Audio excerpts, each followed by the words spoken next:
Salut Francine Guidance, que nous disent les énergies cette semaine? Cette semaine, on entre dans une énergie de dépouillement. Quelque chose nous pousse à lâcher ce qui était devenu trop lourd, trop construit, trop porté pour survivre. On peut se sentir forcé de sacrifier certaines attaches, notamment celles liées à une identité matérielle, héritée ou conditionnée.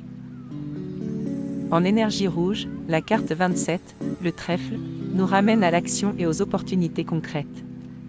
La chance se provoque par un geste juste, simple, immédiat. C'est une énergie de manifestation, à condition de rester disponible et de ne pas s'accrocher à l'ancien. En énergie orange, la carte 24, le cœur, réactive le feu intérieur. Le trèfle de l'énergie rouge a besoin de passion, de désir, de vérité affective pour avancer.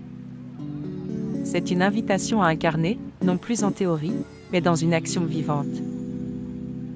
En énergie jaune, l'aube, représentée par la carte 17, parle d'un changement de regard sur la vie et notre quotidien.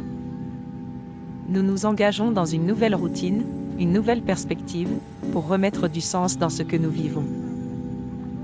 En énergie vert, la carte 9, le bourgeon, indique une sortie progressive des épreuves. Nous sentons la tension se relâcher et la forme revenir. Ce qui émerge n'est pas encore complet, mais c'est déjà une promesse de croissance. En énergie bleue, la carte 12, la bouche, montre que l'incarnation commence à prendre voix.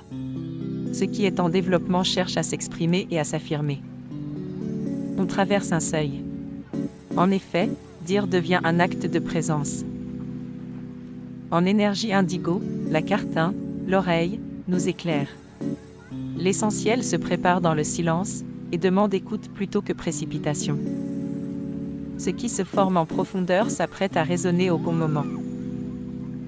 Pour finir, en énergie violet, la carte 3, l'oiseau, nous invite à atteindre le point culminant. Cela devient possible en coupant les cordes, en larguant les poids et plus encore, en sacrifiant les velléités de notre ego. C'est une migration intérieure. On quitte l'ancien pour s'ouvrir à une forme plus libre, plus vraie, plus incarnée, plus intense. Cette semaine, il s'agit de couper ce qui nous retient encore dans une identité héritée par notre éducation, le système où nous évoluons, nos loyautés. Cette libération demande un geste net. Celui de trancher les attaches, rompre avec l'ancienne forme, ne plus revenir vers ce qui n'a plus lieu d'être. Ici, l'acte juste est une rupture claire pour retrouver l'espace de s'incarner. Voilà pour la météo des énergies de la semaine. Pour effectuer votre météo personnalisée, je vous invite à réserver votre consultation via Calendly, Francine Guidance. Contrairement à une guidance générale, je répondrai de manière plus précise à votre question par le biais d'une guidance flash, d'une durée de 20 minutes, et au prix avantageux de 15 €.